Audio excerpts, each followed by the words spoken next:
आज से लगभग 25 साल पहले इंसानों ने कोशिश की एक ऐसी जगह घर बनाने की जहाँ पे ना ग्रेविटी है, ऑक्सीजन लिमिटेड है और हर एक गलती दर्दनाक मौत के बराबर होती है। ये कोई साइंस फिक्शन मूवी नहीं, ये हकीकत है।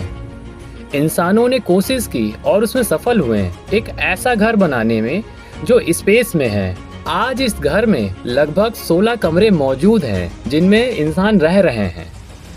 शायद अब तक तो आपको पता चल गया होगा कि मैं किसके बारे में बात कर रहा हूँ। जी हाँ, मैं बात कर रहा हूँ द इंटरनेशनल स्पेस स्टेशन यानी कि ISS के बारे में।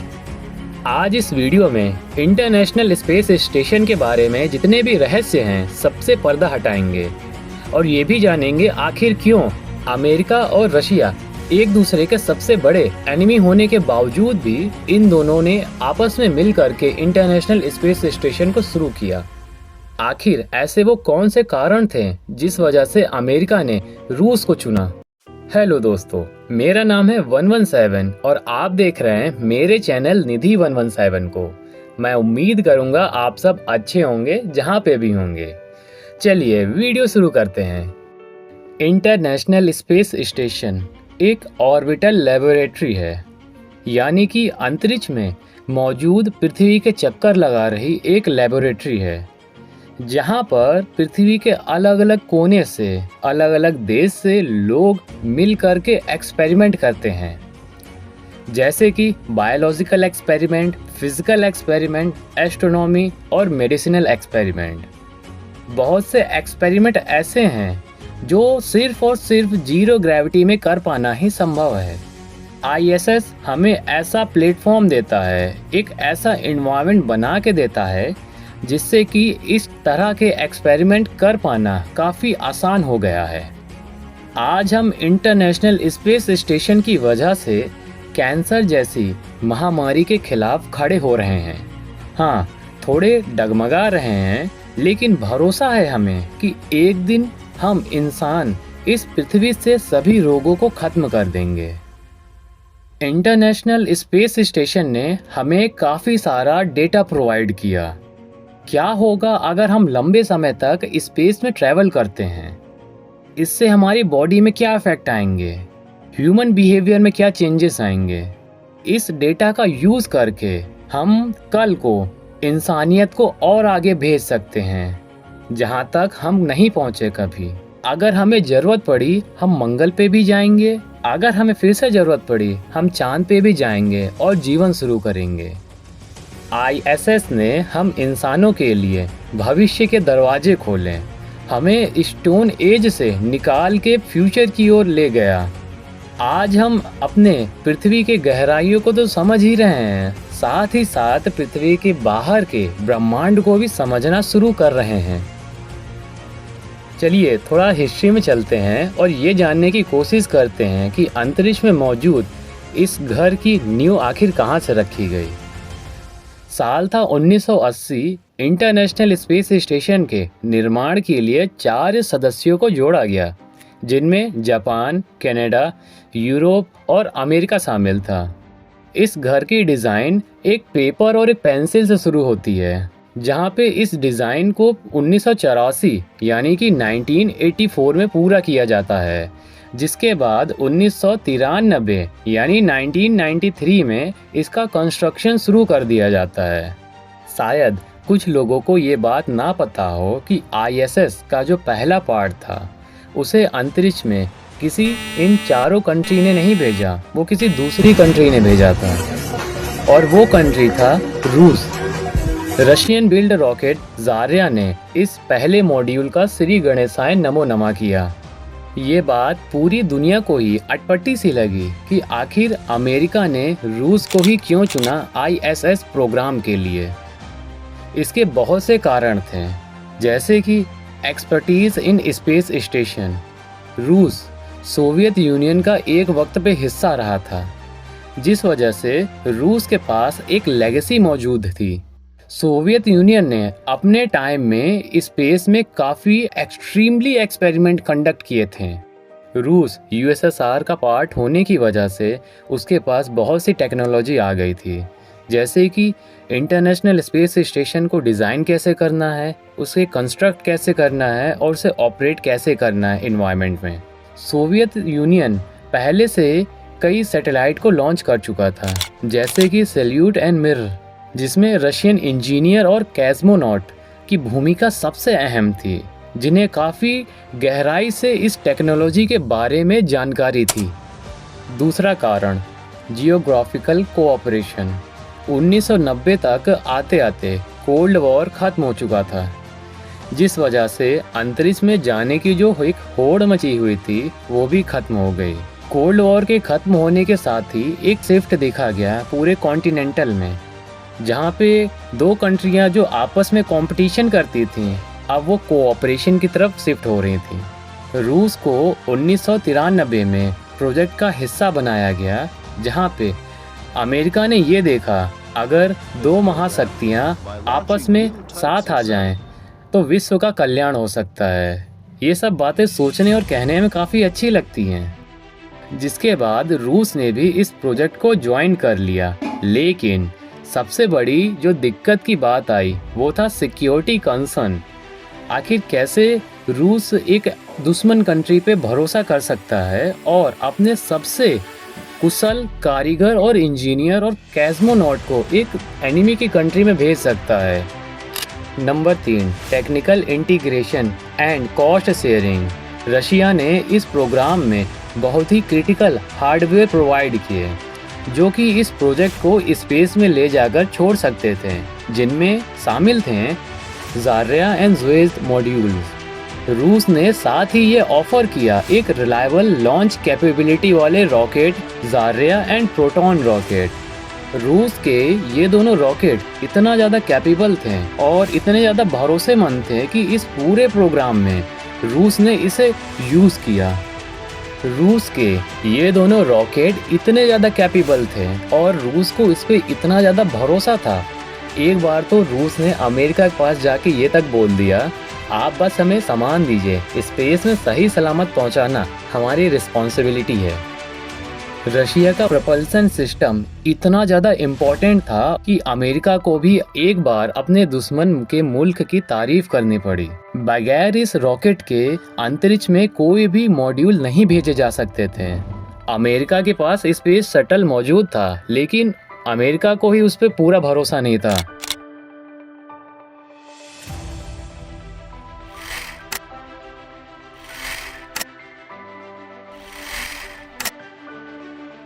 एक जो कॉस्ट थी और एक जो रिस्पॉन्सिबिलिटी थी, जो इंटरनेशनल पार्टनर उठाने से डर रहे थे, रूस ने उसे काफ़ी बेहतरीन ढंग से उठाया, उसे पूरा किया और अपनी रिस्पॉन्सिबिलिटी निभाई। Number 4, operational reliability. Russian segment की रिलायबिलिटी अब तक इतनी ज़्यादा बढ़ चुकी थी और इतने बेहतरीन ढंग से रशियन अपना काम को परफॉर्म कर रहे थे कि बिना रशियन सेगमेंट के ऑपरेशन को तेज़ी से आगे नहीं बढ़ाया जा सकता था। रशियन रॉकेट की वजह से इसमें तेज़ी आई और साथ ही altitude control, debris avoidance manoeuvre जैसी चीज़ों में भी काफ़ी बड़ी मदद मिली। रशिया ने एक बार फिर से ये बात साबित कर दी कि टेक्निकल इंडिपेंडेंस और इंटरनेशनल स्पेस स्टेशन में उनकी काफ़ी बड़ी भूमिका मौजूद है। ये 4 कारण थे जिस वजह से रूस को इंटरनेशनल स्पेस स्टेशन के प्रोग्राम में शामिल किया गया, ये जानते हुए भी कि अमेरिका रूस का दुश्मन है। ऐसा करने का कारण ये था कि उस टाइम तक किसी के पास भी इतनी एडवांस टेक्नोलॉजी नहीं थी सिवाय रशिया के। रशिया ने कोल्ड वॉर के टाइम में काफ़ी ज़्यादा अमाउंट में सैटेलाइट को लॉन्च किया, जिस वजह से रशिया के पास एक एडवांटेज आ गया कि स्पेस क्राफ्ट को अंतरिक्ष में कैसे भेजा जाता है। रशिया को एकदम अच्छी तरह से पता था कि इन्वायरमेंट कैसा है स्पेस के बाहर का और वहाँ पे क्या चीज़ करना सही है और क्या चीज़ नहीं। यही कारण था कि अमेरिका ने रूस को एज अ पार्टनर चुना। चलिए अब बात करते हैं इंटरनेशनल स्पेस स्टेशन के स्ट्रक्चर और ऑपरेशन के बारे में। इंटरनेशनल स्पेस स्टेशन 2 सेगमेंट से मिल करके पूरा होता है, जिसमें पहला सेगमेंट रशियन ऑर्बिटल सेगमेंट जिसे रोसकोस्मोस हैंडल करता है और दूसरा सेगमेंट यूएस ऑर्बिटल सेगमेंट जिसमें 4 मेजर कंपनियां होती हैं। NASA, European space agency, Japan space exploration agency और कनाडा स्पेस एजेंसी। पृथ्वी से लगभग 400 किलोमीटर ऊपर एक घर टहल रहा है जिसमें लगभग 16 कमरे हैं। इसके एक कमरे को हम मॉड्यूल कहते हैं। इंटरनेशनल स्पेस स्टेशन पृथ्वी का एक चक्कर 93 मिनट यानी कि 93 मिनट में पूरा करता है। इंटरनेशनल स्पेस स्टेशन एक दिन में लगभग 16 चक्कर अर्थ के पूरे कर लेता है। 20 नवंबर 1998 यानी 1998 ये वह पहला दिन था जब रशियन बिल्ड रॉकेट ज़ार्या-1 ने पहला मॉड्यूल ले करके अंतरिक्ष की ओर रवाना हुआ और अंतरिक्ष की ऑर्बिटल में छोड़ दिया, जिसके केवल 2 हफ्ते बाद अमेरिकन यूनिटी मॉड्यूल को भेज दिया गया, जहां पे अंतरिक्ष में ये दोनों आपस में करीब हैं और ज्वाइंट हो गए, जिसके बाद अंतरिक्ष में पहली बार इंटरनेशनल स्पेस स्टेशन का कोर तैयार हुआ। कुछ ही सालों में लगातार 14 और मॉड्यूल को स्पेस में भेज दिया गया। आज के वक्त में 16 मॉड्यूल इंटरनेशनल स्पेस स्टेशन में मौजूद हैं, जिसमें अलग अलग देशों की हिस्सेदारी है, जिसमें से सबसे ज़्यादा हिस्सेदारी अमेरिका की ही है। आज के वक्त में इंटरनेशनल स्पेस स्टेशन में 15 अलग अलग नेशन के लोग मौजूद हैं और वहाँ पे अपना काम कर रहे हैं। लगभग 207 एस्ट्रोनॉट आज तक 20 अलग अलग कंट्री से इंटरनेशनल स्पेस स्टेशन को विजिट कर चुके हैं। स्पेस में जब इनिशियल कोर ISS का तैयार हो गया, जिसके बाद रशियन रॉकेट और स्पेस शटल लगातार मॉड्यूल को स्पेस में भेजने लगे और जुड़ने लगे। ये मॉड्यूल ही है जो हमें अलाउ करता है हम अपनी ज़रूरत के हिसाब से इंटरनेशनल स्पेस स्टेशन को बढ़ा सकते हैं और सेक्शन को रिमूव करके स्पेस स्टेशन का साइज़ को छोटा भी कर सकते हैं। आज के वक्त इंटरनेशनल स्पेस स्टेशन लगभग 17,500 किलोमीटर प्रति घंटे की रफ्तार से अर्थ को ऑर्बिट कर रहा है।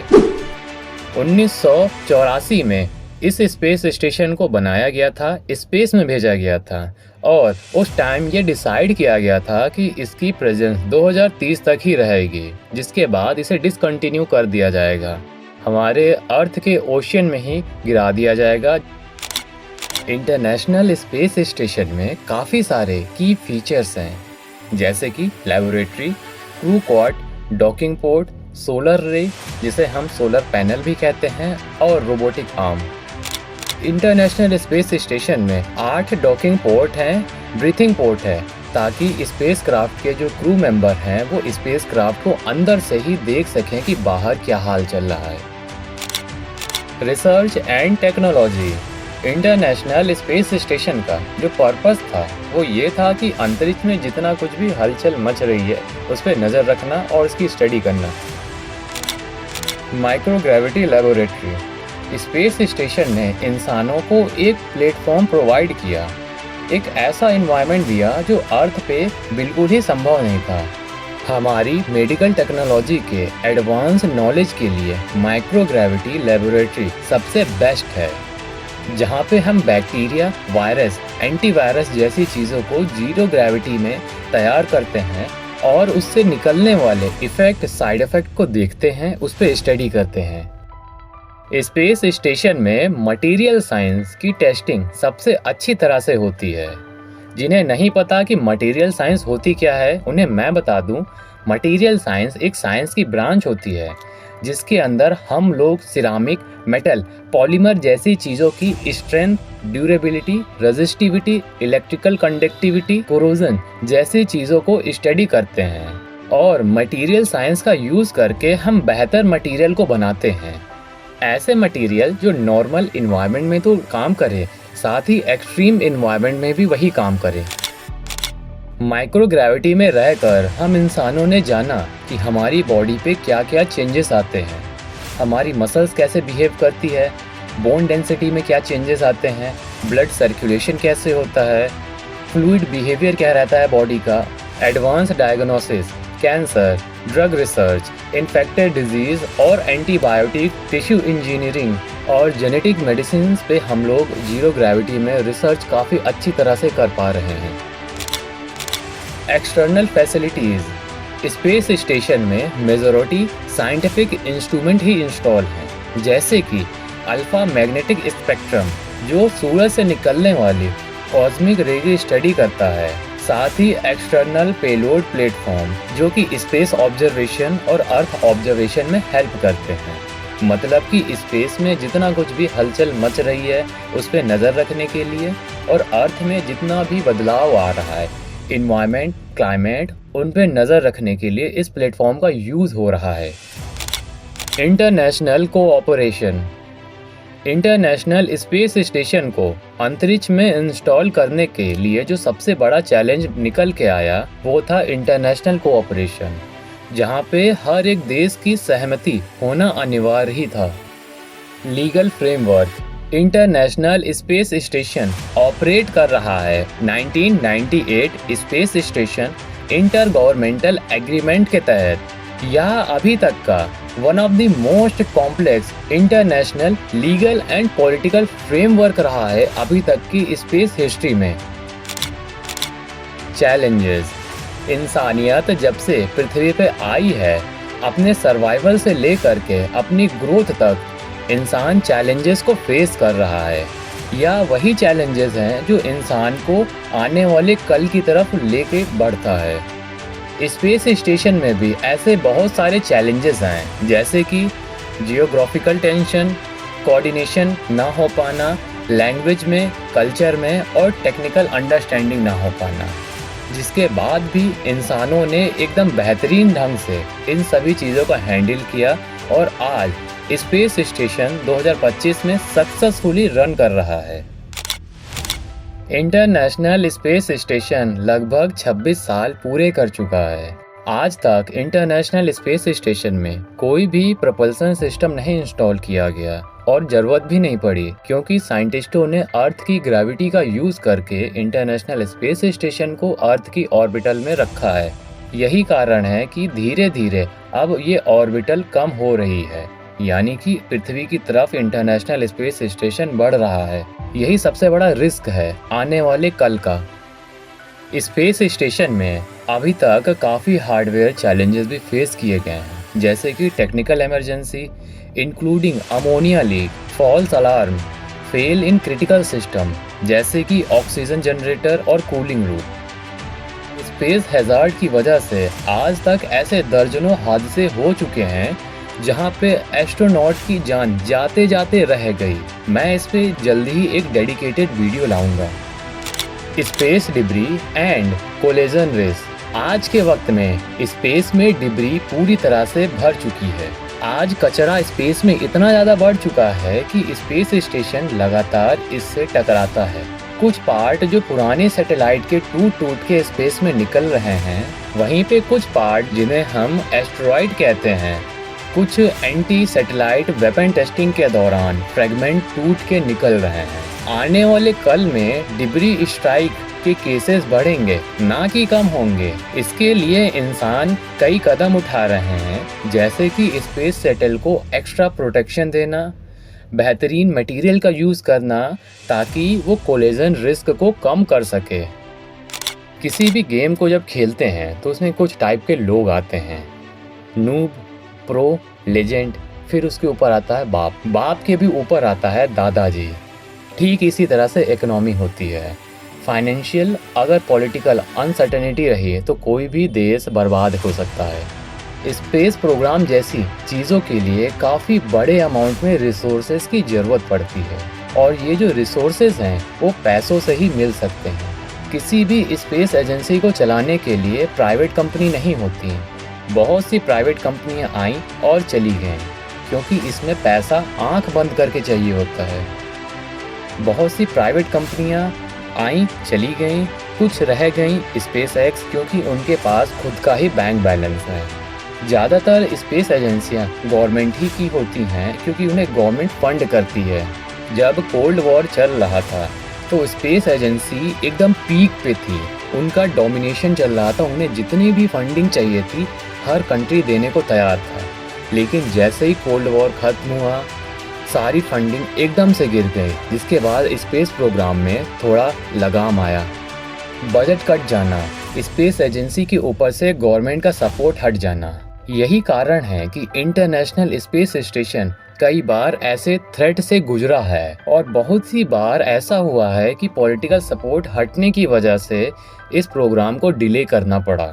आज स्पेस स्टेशन अपने प्लान रिटायरमेंट तक पहुंच चुका है। ऑलमोस्ट 2030 तक इसकी सर्विस का प्लान किया गया था, जिसके बाद इसे डी ऑर्बिटल कर दिया जाएगा अर्थ के ओशन में। अब वो फिर से इंटरनेशनल पार्टनरशिप की एक नई चुनौती आएगी। अब ये उससे भी ज़्यादा कॉम्प्लिकेटेड होगा। क्या फ्यूचर में दोबारा इंटरनेशनल स्पेस स्टेशन को बनाया जाएगा कि नहीं, इसके बारे में अभी तक कोई ठोस राय नहीं है किसी के पास भी। ये है द इंटरनेशनल स्पेस स्टेशन, इंसान की सोच, साइंस और संभावनाओं को तोड़ता हुआ एक जीता जागता एग्जाम्पल। जरा सोच के देखो, जब हम लोग पृथ्वी पे आपस में ही लड़ रहे होते हैं तो स्पेस में एक ऐसा घर है जहाँ पे अलग अलग देश के लोग आपस में ही मिलके काम कर रहे होते हैं, एक दूसरे को सपोर्ट कर रहे होते हैं। ISS सिर्फ हमें स्पेस के बारे में ही नहीं, ह्यूमन की यूनिटी के बारे में भी सिखाता है। आज हम इंसानियत को पूरा भरोसा है कि जहाँ पे आज स्पेस स्टेशन है, कल को वहाँ से हम एक दूसरी गैलेक्सी का सफ़र तय करें। क्या आप रेडी हैं फ्यूचर के लिए? अगर हैं तो कमेंट में यस लिख दीजिए। अगर आपको मेरी वीडियो अच्छी लगी हो उसे ज़रूर लाइक कीजिए, सब्सक्राइब कीजिए और मुझे मोटिवेट कीजिए। हम आपके लिए ऐसे ही लाते रहेंगे स्पेस से रिलेटेड फैक्ट, रिसर्च से रिलेटेड सभी मिस्ट्रियाँ। तब तक के लिए आप अपना ध्यान रखिएगा। जय हिंद, वंदे मातरम।